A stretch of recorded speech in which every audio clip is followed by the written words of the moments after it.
more tax than they take in benefits.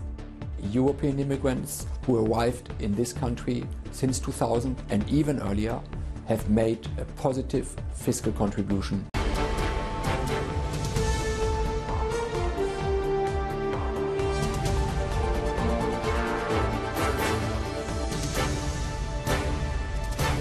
This is ITV News with Mary Nightingale.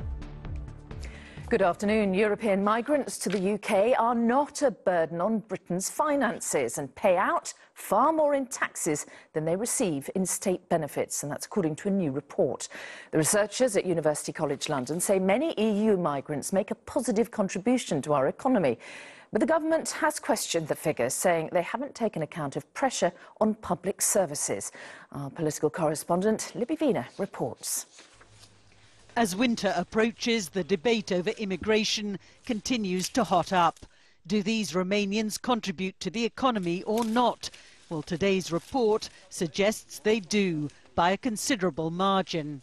European immigrants who arrived in this country since 2000 and even earlier have made a positive fiscal contribution to this country. His report found that native-born Britons cost £591 billion more than they contributed. Immigrants from outside the EU were also a net drain. They cost £117 billion. But EU immigrants contributed £4.4 billion more than they took out. Ministers remain unconvinced. What it doesn't assess is the impact on public services, on our schools, on our hospital, on our roads, those sorts of direct pressures that we see in our communities.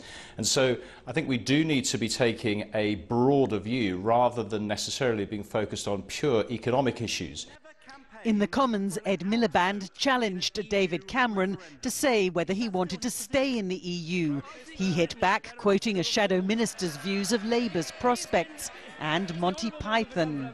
He says, he concludes, we are a moribund party. That's not the view of the commentators. It's not the view of the backbenchers. It's the view of the frontbenchers. It's official. It's a dead parrot.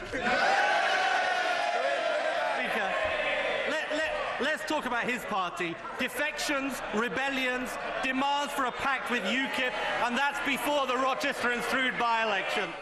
The spectre of an anti-immigration party hanging over this debate, whatever the facts of the case.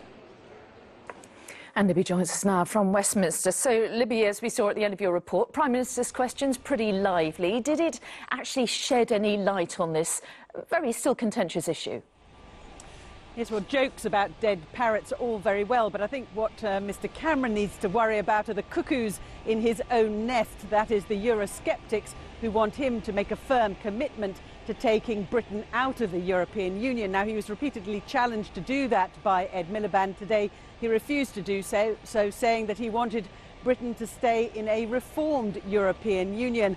But I think his chances of achieving that looked a little bleaker after comments made by the European Commission President today, Jean-Claude Juncker, who suggested that Mr Cameron didn't have a problem so much with him as with other European Prime Ministers. I think unless he can get them to agree to the reforms he wants, he is still in deep trouble over this issue.